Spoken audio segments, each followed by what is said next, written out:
Assalamualaikum warahmatullahi wabarakatuh. Alhamdulillahi rabbil alamin, wal 'aqibatu lil muttaqin, wala 'udwana illa 'alal zalimin. Asyhadu an la ilaha illallah wahdahu la syarika lah, wa asyhadu anna Muhammadan 'abduhu wa rasuluh, la nabiyya ba'dah. Allahumma salli wa sallim ala sayyidina wa habibina wa maulana Muhammad wa ala alihi wa ashabihi ajma'in. Allahumma la sahla illa ma ja'altahu sahla wa anta taj'alul hasana idza syi'ta sahla. Rabbi shrah li sadri wa yassir li amri wahlul 'uqdatam min lisani yafqahu qawli, amma ba'd. Hadirin hadirat para jamaah rahimakumullah, marilah kita lanjutkan kajian Sirah Nabawiyah dan sekaligus tadabbur surah Al-Humazah. Tema tentang Sirah Nabawiyah melanjutkan tentang tekanan kaum Quraisy kepada Nabi Muhammad SAW. Sebagaimana yang sudah kita sampaikan, bahwa respon masyarakat Mekah terhadap dakwah Nabi Muhammad SAW, mereka mayoritas adalah orang-orang kafir Quraisy yang menyembah berhala. Mereka kaum musyrikin, menyekutukan Allah Subhanahu wa ta'ala. Sehingga ketika disampaikan dakwah tauhid, dakwah untuk beribadah dengan totalitas kepada Allah Ta'ala, mereka tidak senang dan mereka menolak kehadiran Islam. Pada umumnya mereka belum bisa menerima kehadiran Islam, terutama dari kalangan tokoh-tokoh masyarakat, para pembesar kabilah yang ada di Mekah. Dan mereka berusaha untuk menyebarkan isu dan menimbulkan fitnah di sana sini, memberikan tuduhan-tuduhan yang mendiskreditkan, memojokkan kepada Nabi Muhammad SAW, menuduh Nabi Muhammad adalah seorang penyihir ataupun seorang penyair. Kemudian ada bahkan yang menyebut sebagai seorang kahin, seorang dukun. Bahkan ada yang menyebut Nabi Muhammad sebagai seorang yang majnun, yang gila. Nah, itulah tuduhan-tuduhan yang disampaikan oleh orang-orang kafir Quraisy kepada baginda Rasulullah Muhammad SAW. Nah, tentang latar belakang ataupun faktor-faktor mengapa mereka ini menolak keras ajaran Nabi Muhammad SAW, di antaranya adalah yang pertama, ketakutan kehilangan kekuasaan. Kaum kafir Quraisy tidak dapat membedakan antara kenabian dan kekuasaan. Di masa itu terjadi perebutan kekuasaan antar suku. Dengan mengikuti ajakan Muhammad, mereka beranggapan atau mereka menganggap bahwa mereka mengakui kekuasaan Muhammad. Mereka menganggap bahwa dengan mengikuti ajaran Muhammad, maka telah tunduk kepada Nabi Muhammad dan Bani Hashim. Jadi bukan kerajaan secara murni ya, tetapi ya semacam kepala-kepala suku yang mereka ini sekaligus sebagai penguasa-penguasa setempat ya, atau disebut raja-raja kecil. Mereka memiliki kekuasaan kepada kabilah masing-masing dan dianggap kedatangan Nabi Muhammad ini merebut kekuasaan yang telah dimiliki oleh kepala-kepala suku tersebut. Alasan yang kedua, hilangnya status sosial. Masyarakat Quraisy saat itu hidup dalam kelompok-kelompok status sosial atau kasta. Ada kaum majikan dan ada kaum budak. Budak yang dimiliki seseorang adalah golongan yang berkasta rendah. mereka bisa diperjualbelikan dan hak-haknya sebagai manusia tidak dihargai sama sekali. Para pembesar Quraisy pada umumnya memiliki status sosial tinggi. Mereka keberatan jika status sosial mereka disamakan dengan yang lain. Sementara Islam mengajarkan kepada manusia untuk saling menghargai satu sama lain sebab derajat manusia adalah sama. Yang membedakannya di sisi Allah hanyalah tingkat ketakwaannya saja. Oleh karena itu kaum Quraisy menentang ajaran Islam. Jadi ajaran Islam salah satunya ada yang disebut al-musawat atau egaliter, kesamaan derajat antara si kaya dan si miskin, antara yang punya level kasta sosial tinggi dengan yang rendah, tidak ada bedanya. Inilah yang menjadi hal pemberat kaum Quraisy menerima ajaran Islam.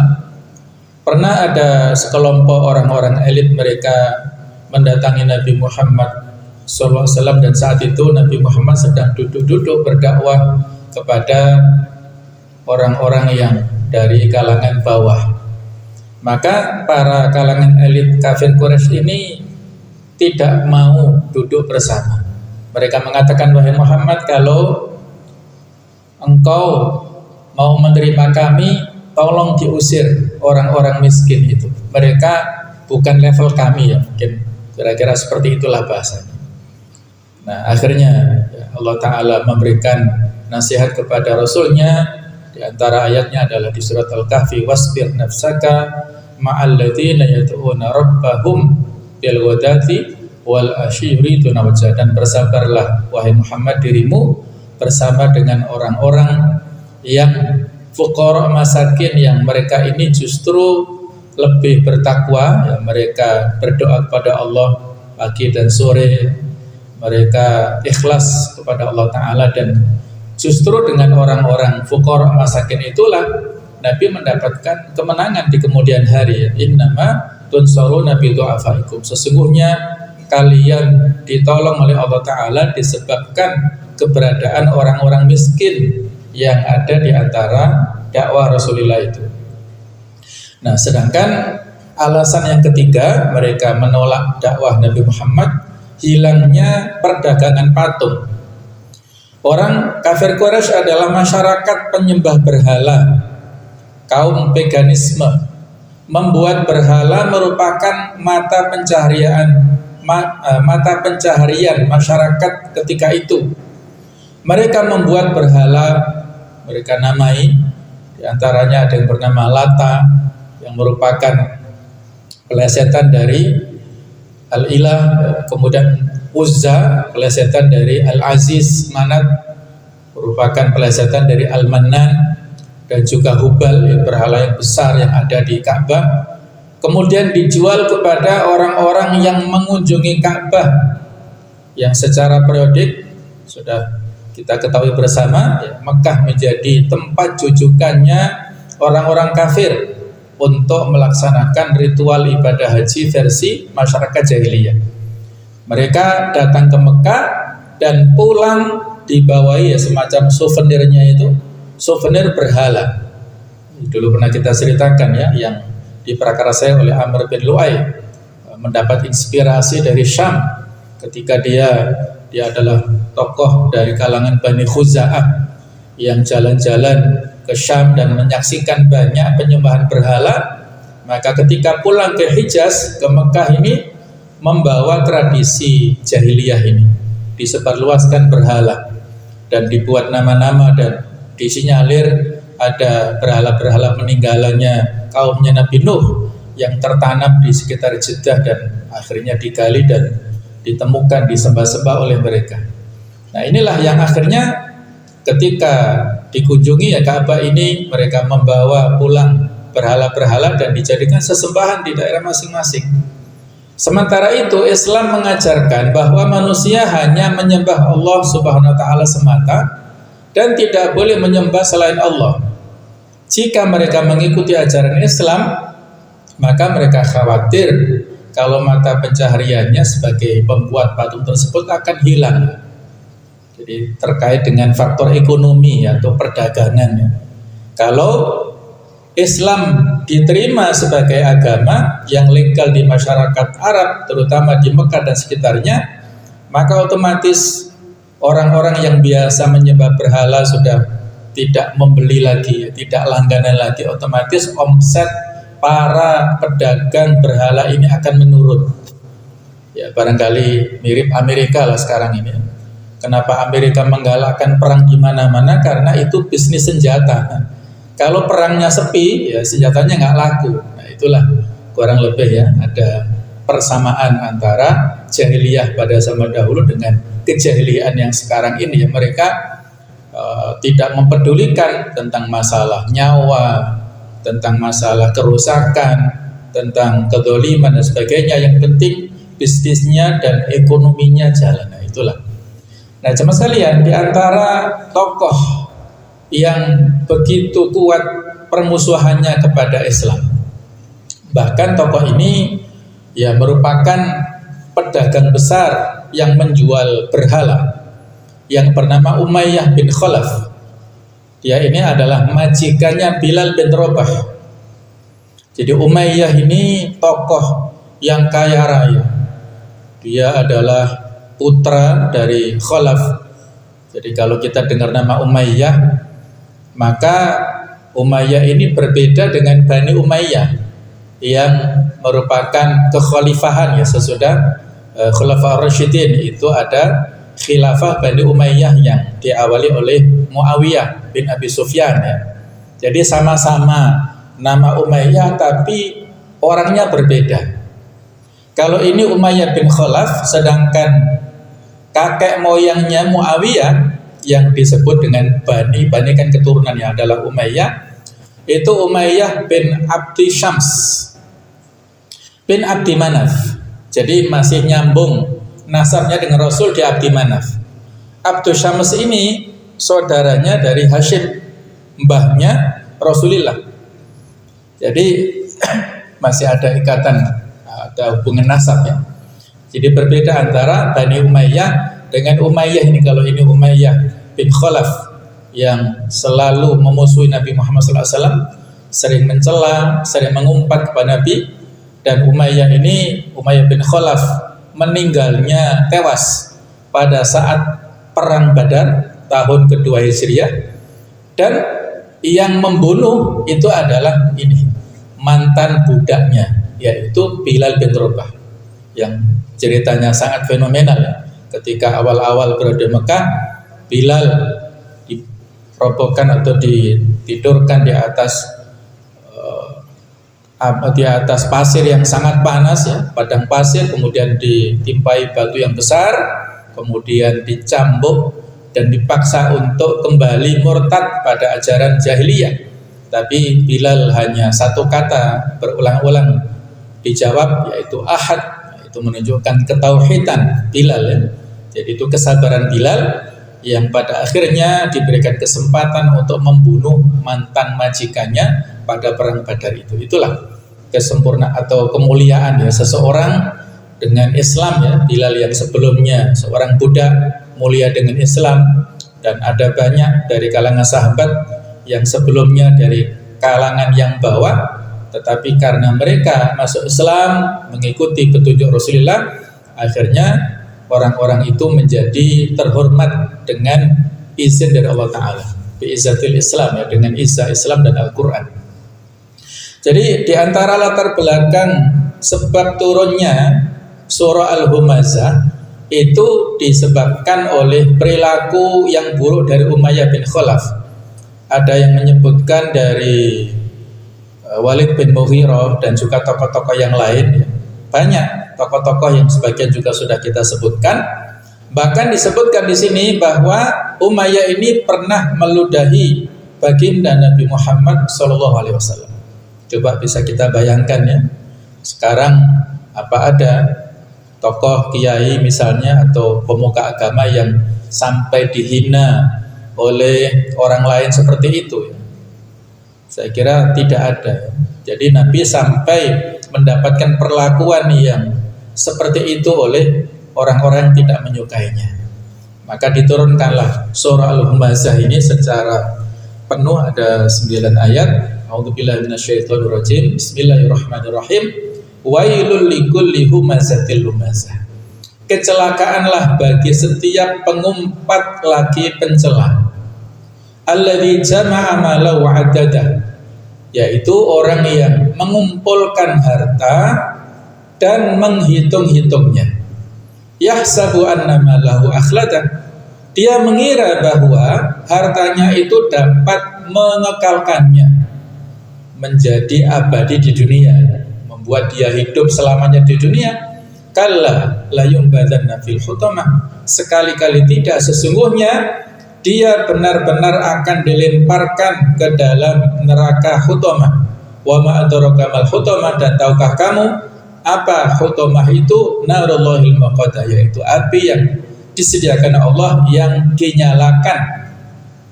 Allati tattali'u 'alal afidah, yang membakar sampai ke hati. Innaha 'alaihim musadah, sesungguhnya api itu ditutup rapat atas mereka. Fi amati mumaddadah, sedang mereka itu diikat pada tiang-tiang yang panjang. Jadi yang mengatakan bahwa latar belakang turunnya surat ini disebabkan oleh perilaku Umayyah, yaitu diantaranya Ibnu Ishaq Al-Mubarakfuri, kemudian menurut para mufassir yang lain juga seperti itu. Wailul likulli humazatil lumazah, kecelakaanlah bagi setiap pengumpat lagi pencela. Kata-kata wailun itu berarti kehinaan dan siksaan, dipakai untuk mencela dan memaki, mengingatkan kejelekan terkait. Disebutkan juga ia adalah satu lembah di neraka. Ada yang menyebut neraka wail, satu lembah di dasar neraka. Sedangkan al-humazah bentuk jamak atau plural dari hammaz. Hammaz itu yang suka mencela, sedangkan jamaknya adalah humazah. Hammaz terambil dari al-hams.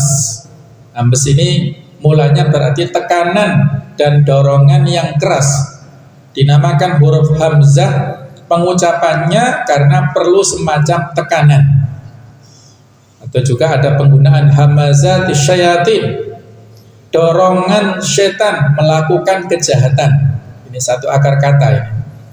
Pengertian berkembang menjadi mendorong atau menusuk dengan tangan atau tongkat. Kemudian berkembang lagi mendorong dengan lidah ataupun ucapan dan juga hinaan. Sedangkan lumazah bentuk jamak dari lammazun. Lammazun orang yang sering mencaci, sedangkan lumazah itu berarti orangnya bukannya satu tapi banyak. Terambil dari kata-kata al-lamzu, digunakan untuk menggambarkan ejekan yang mengundang tawa. Jadi itulah ya perilaku orang-orang jahiliyah. Disebutkan bahwa lumazah ejekan dengan anggota badan, sedangkan humazah tadi dengan verbal ya, dengan kata-kata pembulian, sedangkan lumazah ini dengan isyarat-isyarat fisik. Disebutkan pula larangan al-lams dalam surah Al-Hujurat, nanti kita akan baca, wala talmizu anfusakum, jangan mengejek diri kalian. Pendapat-pendapat tentang humazah lumazah ini diantaranya Rabi' bin Anas mengatakan humazah berarti mengejek di hadapan, sedangkan lumazah ini mengejek di belakang. Ada orang-orang yang ketika berhadapan mengejek, kemudian ada juga di belakang mengejek. Kemudian menurut Qatadah humazah lumazah ini mencela orang lain dengan lisan dan matanya. Dalam ayat ini Allah mengancam bahwa kemurkaan dan azabnya akan ditimpakan kepada setiap orang yang mengumpat, mencela dan menyakiti mereka, baik di hadapan maupun di belakang mereka. Sebagaimana firman Allah di surat Al-Hujurat ayat ke-12, ya ayyuhalladzina amustanibu katsiran minadh-dhann, wahai orang-orang beriman, jauhilah oleh kalian dari banyak berprasangka. Inna ba'dadh-dhanni ism, sesungguhnya sebagian prasangka itu dosa hukumnya. Wala tajassasu, dan janganlah mencari-cari kesalahan ya. Tajasus itu memata-matai. Wala yaktab ba'dukum ba'dha. Janganlah berghibah, menggunjing antara sebagian dengan yang lain. Ayuhibbu ahadukum ayyakula lahma akhi maitan fakarihtumu. Apakah ada di antara kamu yang suka memakan daging saudaranya yang sudah mati? Tentu kamu merasa jijik, tidak suka kita memakan daging bangkai itu. Wattaqullah, bertakwalah kepada Allah. Innallaha tawwabur rahim, sesungguhnya Allah Ta'ala maha penerima taubat lagi maha penyayang. Jadi ada korelasi keterkaitan antara ayat pertama di surah Al-Humazah dengan surah Al-Hujurat ayat ke-12 ya. Jadi intinya kita tidak boleh bersuudzon, berburuk sangka kepada kaum muslimin. Kalau ada masalah-masalah yang menimbulkan pertanyaan, monggo ditabayun ya, atau diperjelas kira-kira dia mendapat nikmat sesuatu itu dari mana. Tidak boleh kita bersuudzon, lebih baik ditanyakan secara gamblang, mungkin dari warisan atau mungkin dari hibah atau mungkin dapat hadiah atau dapat undian atau apa-apa yang kita nggak tahu ya. Tetap harus berhusnudzon, tidak boleh bersuudzon karena ba'dzadzoni ism ya, sebagian prasangka itu hukumnya dosa. Dan juga tidak boleh memata-matai. Jadi pernah seorang Amirul Mukminin Umar bin Khattab itu dengan ya, pada saat sidak malam-malam ya, menemukan satu rumah yang di dalamnya ya ada kemungkaran yang dilakukan oleh sahibul bait, suami istri sedang mabuk-mabukan di rumahnya itu.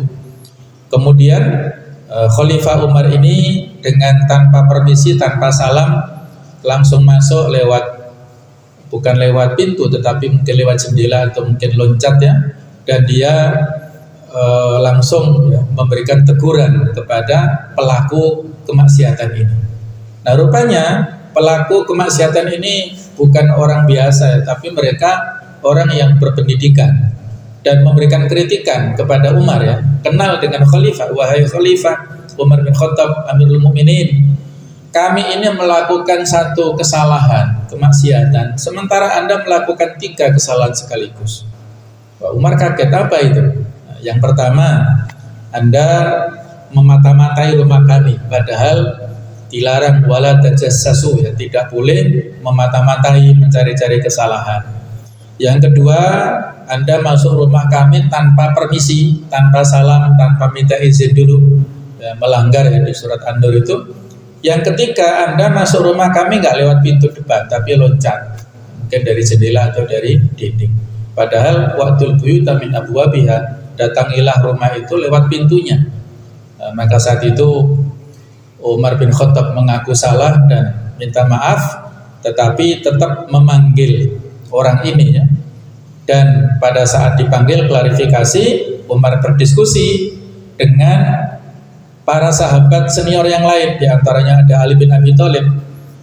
Apakah hukumnya seorang penguasa yang sendirian tanpa ada saksi yang lain memberikan hukuman kepada pelaku kemaksiatan ya tanpa ada saksi? Maka di antara saran daripada yang lain, tidak boleh memberikan hukuman tanpa adanya saksi ya. Maka saat itu Umar melepaskan orang yang berbuat salah ini dan tidak dihukum karena tidak ada saksi yang menguatkan. Umar hanya sendirian, jadi tidak ada yang bisa memberikan, tidak mengetahui ya di antara sahabat yang lainnya itu. Ini contoh ya bagaimana sikap objektif yang dimiliki oleh seorang Umar bin Khattab, fair dalam memperlakukan kepada masyarakat ya, dan ya betapa tanggung jawabnya beliau ya, tetap mungkin ada treatment yang lain ya, atau berupa pembinaan ya, kepada rakyatnya ya, tetapi tidak memberikan hukuman yang semena-mena. Kemudian jamaah sekalian, ayat yang berikutnya, alladzi jama'a malahu wa'addadah yahsabu anna malahu akhlada, yang mengumpulkan harta. Jadi sifat karakteristik orang yang al-humazah dan al-lumazah ini Terutama tokoh yang disebut dalam sebab turunnya adalah Umayyah bin Khalaf itu suka mengumpulkan harta dan menghitung-hitungnya. Dia sudah kaya raya tetapi sangat hitung-hitungan ya. Mungkin sepertinya ada karakter seperti itu ya. Orang yang semakin kaya memberikan dampak semakin bakhil pada dirinya. Khawatir kalau hartanya berkurang ya. Yahsabu anna malau akhlada, dia menyangka, mengira bahwa hartanya itu dapat mengekalkannya di dunia. Jadi pengumpat dan pengejek inilah yang memiliki sifat-sifat yang buruk di atas. Dan diingatkan di surah Al-Hujurat ayat 11 bahwa salah satu penyebab ejekan adalah pengejek merasa lebih baik. La yashar qaumun min qaumin asa yakunu khairan minhum. Jadi janganlah mengejek kaum satu dengan yang lain, boleh jadi yang diejek lebih baik, lebih mulia daripada yang mengejeknya. Kalau kita mengejek kepada sesama makhluk Allah, berarti kita mengejek kepada pencipta makhluk itu, yaitu Allah Ta'ala. Kalau kita ejek seseorang karena fisiknya yang mungkin tidak ideal ya, karena mungkin ada cacat atau ada kekurangan, berarti kita telah mengejek pencipta fisik itu, yaitu Allah Ta'ala. Kalau kita ejek seseorang karena kemiskinannya, karena kefakirannya, padahal yang memberikan rezeki, yang mencukupkan atau yang mengurangi rezeki adalah Allah Ta'ala, berarti kita telah memberikan tuduhan yang buruk kepada pemberi rezeki itu, yaitu Allah Ta'ala. Nah itulah ya, kita diingatkan di ayat-ayat yang seperti ini supaya kita tidak merasa lebih baik daripada yang lain. Nah sedangkan ada faedah di sini ya, kata-kata mal, yahsabu anna malahu akhladah. Mal itu artinya berupa, dalam bahasa kita adalah harta ya. Ada hubungan antara makna yang dipakai oleh masyarakat dengan arti secara pendekatan bahasa. Mal secara bahasa mulanya berarti cenderung atau senang.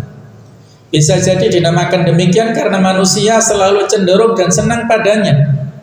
Sebagaimana yang disindir di surah Al-Imran ayat 14, Zuina linnas, dihiasi, dijadikan indah pada pandangan manusia, hubbus syahwat, suka kepada syahwat, kepada wanita, minan nisa, kepada wanita, wal banin, kepada anak-anak, wal qanatiril muqantarah, kepada harta-harta yang banyak, minadz dzahabi wal fiddah, berupa emas, perak, wal khailil musawwamah, berupa kuda pilihan ya. Kalau zaman dahulu yang menjadi kendaraan andalan yaitu kuda ataupun unta. Kalau sekarang ya kendaraan berupa mobil dan lainnya. Wal an'am, berupa binatang ternak, wal harth, dan juga sawah ladang, ila akhirih. Jadi inilah kita diingatkan harta-harta yang berupa uang dan segala macamnya ini manusia punya kecenderungan ya, punya kecintaan, punya kesukaan. Maka ada korelasi antara mal secara arti bahasa dan secara penggunaan.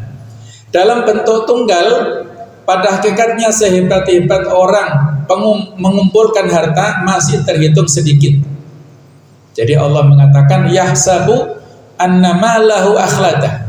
Allah tidak mengatakan amwal ya, tapi ditunggalkan atau dimufradkan. Yahsabu annama lahu. Allah tidak mengatakan yahsabu anna amwalahu. Maka ini memberikan kesan bahwa pada hakikatnya sehebat-hebat orang mengumpulkan harta masih terhitung sedikit. Sekaya-kayanya manusia itu masih sangat-sangat sedikit dibandingkan dengan kekayaan yang dimiliki oleh Allah Ta'ala. Ada juga yang mengartikan bentuk mal dengan tanwin seperti di atas. Bisa bermakna bahwa bermakna banyak atau sedikit.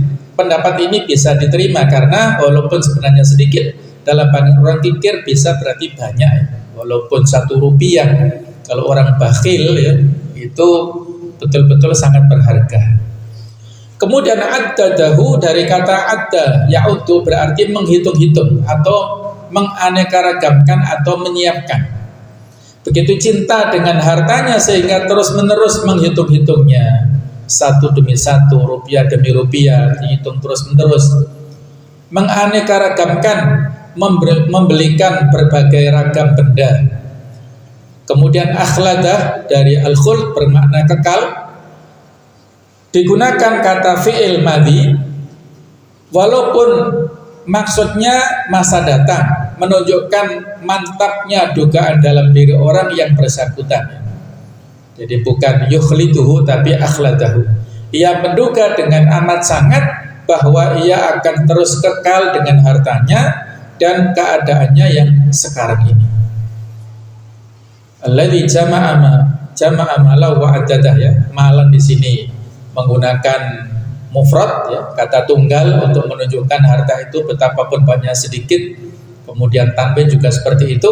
Ayat ini menerangkan bahwa orang yang menimbun harta juga diancam neraka karena memperkaya diri sendiri serta selalu menghitung-hitung harta kekayaannya.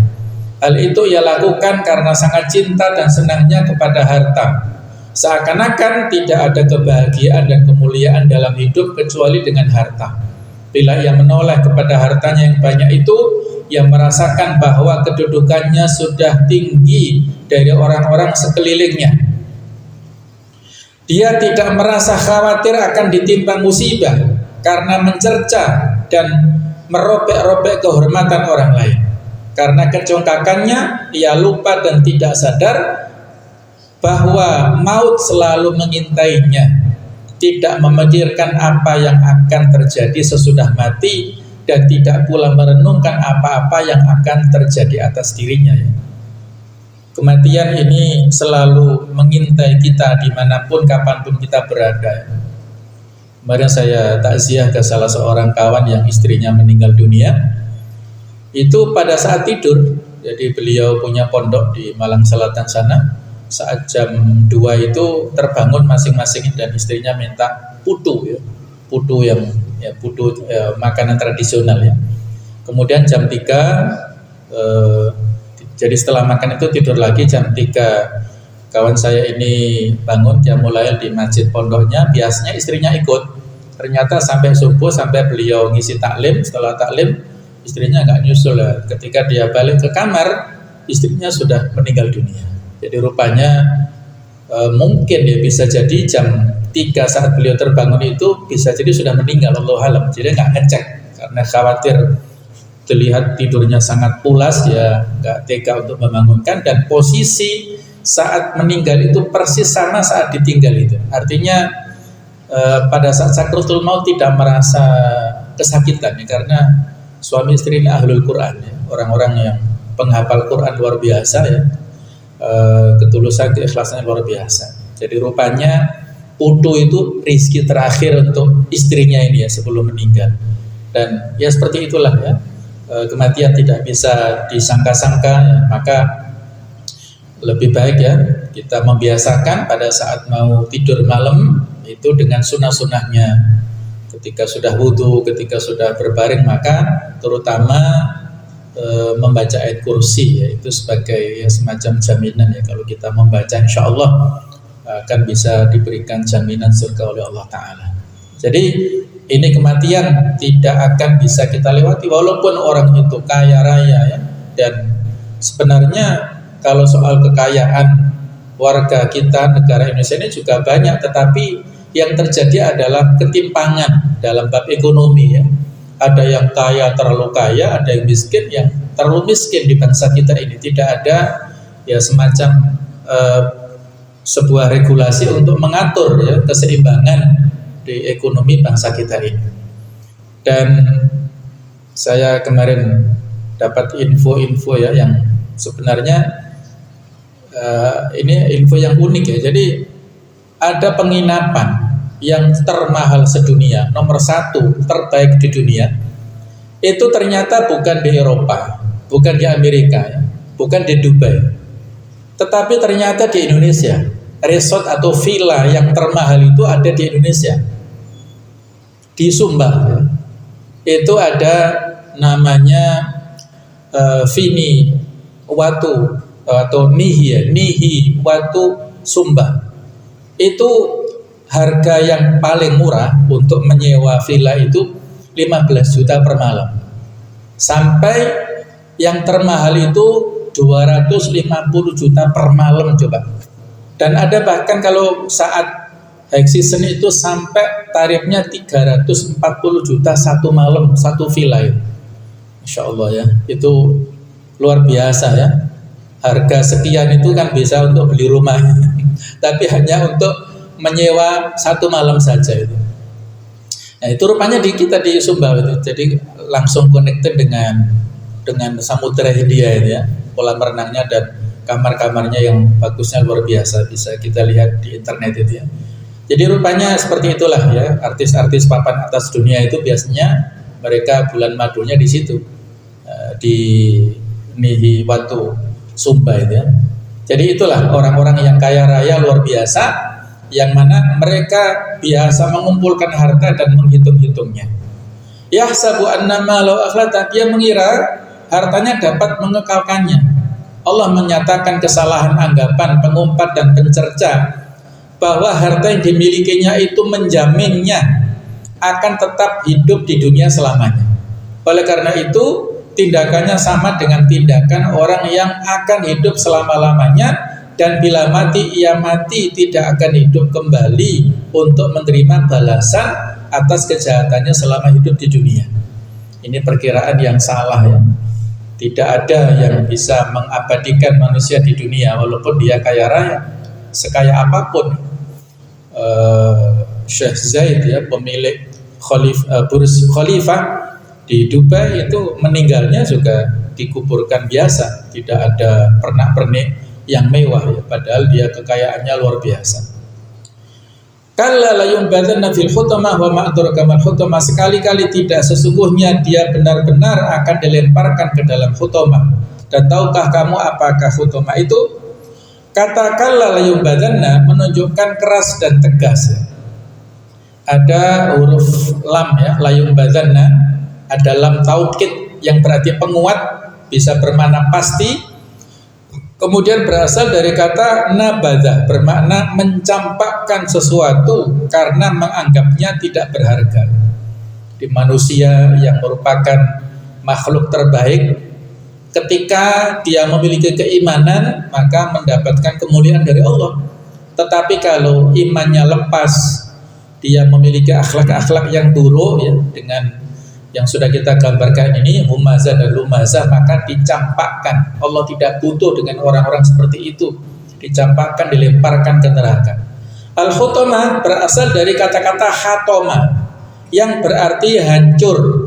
Dapat diartikan amat menghancurkan atau membinasakan. Fakhrul Razi mengatakan dua keburukan, satu hukuman sudah mencukupi karena dahsyatnya. Jadi disebut neraka hutamah karena dia bersifat menghancurkan siapapun yang dilemparkan ke sana. Manusia yang utuh hancur lebur, tulang belulangnya, fisiknya hancur, kemudian dihidupkan lagi menjadi utuh, hancur lagi, dan seperti itulah ciri daripada siksaan di neraka. Wa ma adraka mal hutamah biasanya dalam Al-Qur'an digunakan untuk sesuatu yang sifatnya metafisik. Kata-kata kalimat wa ma adraka menggambarkan sesuatu yang tidak bisa dijangkau baik secara indera maupun pikiran dan hati. Demikian pula kedahsyatan dari hutamah itu juga di luar jangkauan manusia untuk membayangkannya. Namun sekedar gambaran dijelaskan dalam ayat yang setelahnya. Kalla la yubadzanna fil hutamah. Sesudah mengancam orang-orang yang bersifat demikian dengan siksaan yang pedih, Allah menyebutkan pula sebab yang membuat mereka mengerjakan sifat-sifat yang terkutuk itu. Penyebabnya adalah anggapan mereka bahwa semua harta yang dimiliki dapat menolong mereka dalam menghadapi kesulitan-kesulitan yang dihadapi. Ancaman dalam bentuk pertanyaan, siapakah yang menyangka bahwa hartanya itu dapat menjamin dirinya dari mati? Maka Allah menjawab, tidak, sekali-kali tidak, bahkan dia akan dilemparkan ke dalam neraka hutamah. Tidak ada yang memperhatikannya dan tidak pula yang mempedulikan. Ali bin Abi Thalib pernah memberikan nasihat kepada Kumail bahwa orang-orang penimbun harta akan binasa padahal mereka masih hidup, sedangkan para ulama akan kekal abadi meskipun jasad mereka sudah hilang, karena sifat-sifat keutamaan mereka tetap dikenang dalam hati. Maksudnya penimbunan harta dikutuk, dicela dan dibenci karena manusia tidak mendapat apa-apa dari harta mereka, sedang para ulama terus-menerus terpuji selama terdapat di bumi orang-orang yang mengambil manfaat dari ilmu mereka. Bahkan kalaupun digali, insya Allah para ulama yang ikhlas ya dalam menyebarkan ilmunya itu jasadnya utuh, tidak dimakan oleh binatang-binatang di bumi. Ada beberapa cerita, misalnya Sayyid Muhammad ya Al-Maliki, yaitu ketika jasadnya mau dipindah dari kuburan Ma'la, itu ternyata jasadnya masih utuh sehingga tidak jadi dipindahkan. Dan begitu pula ada beberapa kisah ulama yang lain. Wa ma adraka mal hutamah, tahukah kamu apakah neraka hutamah itu? Dalam ayat ini Allah menggambarkan kedahsyatan neraka hutamah dalam bentuk pertanyaan. Tahukah engkau apa hutamah? Allah menjelaskan sendiri bahwa hutamah adalah api yang disediakannya untuk menyiksa orang-orang yang durhaka dan berdosa. Tidak ada yang mampu mengetahui apa hakikatnya kecuali Allah penciptanya. Hutamah ialah api azab yang Allah nyalakan ya. Kemudian narullahil muqaddah, yaitu api yang disediakan Allah yang dinyalakan, dinisbatkan api kepada Allah. Jadi narullah, nar itu dimudhofkan, disandarkan, Allah sebagai mudhof ilaih, sebagai sandaran. Api milik Allah, berkesan ia bukan api biasa, tapi khusus diciptakan Allah untuk tujuan khusus, memberikan siksaan kepada orang-orang kafir itu. Allati tattali'u 'alal afidah, yang membakar sampai ke hati, bahwa api tersebut membakar tubuhnya sampai habis sehingga kemudian membakar hatinya. Hati tidak terlihat, bagaimana nasib badan yang terlihat. Dibakar hati karena ialah wadah dan pusat dari kedurhakaan seseorang. Api tersebut mengetahui isi hati si pendurhaka.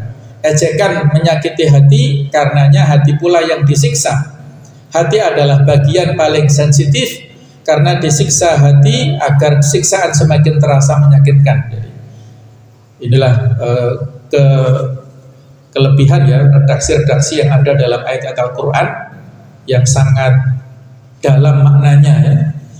Yang panasnya menembus dada manusia sampai ke hati lalu membakarnya. Hati adalah organ yang paling sensitif terhadap rasa sakit dalam kadar kecil sekalipun. Lalu bagaimana bila api neraka itu sampai membakarnya hingga lebur? Allah lalu menyatakan bahwa api yang menyalanya itu berbeda dengan api dunia. Ia menjilat dan naik sampai ke hulu hati, kemudian masuk ke dalam rongga perut sampai ke dalam dada dan membakar hati. Hati adalah yang merasa paling sakit dari anggota-anggota badan lainnya. Apabila api sampai membakar hati, berarti siksa yang dirasakannya sudah sampai pada puncaknya. Ayat yang 89, innaha alaihim mu'sadah, sesungguhnya api itu ditutup rapat atas mereka. Mu'sadah ditutup rapat sehingga tidak bisa keluar. Qatadah mengatakan tertutup rapat sehingga tidak ada cahaya, tidak ada celah dan tidak ada jalan keluar darinya selamanya. Fi amati mumaddadah, sedang mereka itu diikat pada tiang-tiang yang panjang. Muqatil berkata, sesungguhnya pintu neraka itu dikunci. Setelah mereka masuk ke dalamnya, kemudian pintu itu diganjal dengan palang pintu besi sehingga tidak bisa terbuka, udara pun tidak bisa masuk. Bisa kita bayangkan betapa dahsyatnya siksaan. Maksudnya menggambarkan betapa ketatnya penguncian pintu neraka tersebut sehingga yang sudah berada di dalamnya tidak akan bisa keluar. Dan itu bukan 1-2 hari, tetapi abadan khalidina fi abadan, mereka kekal abadi di dalamnya. Allahumma inna na'udzubika minan nar. Mudah-mudahan kita dijauhkan dari neraka ini dengan keluarga kita juga, dan mudah-mudahan kita bisa menjaga adab, menjaga etika ya. Kalau pada saat dulu kepada Nabi, kepada para sahabat, ya kalau sekarang adalah kepada ulama, kepada para kiai, kepada para saudara kita sama kaum muslimin ya. Kita tidak boleh menghina kepada sesama kaum muslimin. Ada hadis yang mengatakan sibabul muslim fusuq wa qitalu kufrun, kita mencaci sesama muslim itu hukumnya fasik dan membunuhnya adalah hukumnya kafir, ya, karena kehormatan sesama kaum muslimin itu dilindungi oleh agama kita, oleh Allah Subhanahu wa taala. Mudah-mudahan ada manfaatnya. Kurang lebihnya mohon maaf. Subhanakallahumma bihamdik asyhadu an la ilaha illa anta astaghfiruka wa atubu ilaik. Wassalamualaikum warahmatullahi wabarakatuh.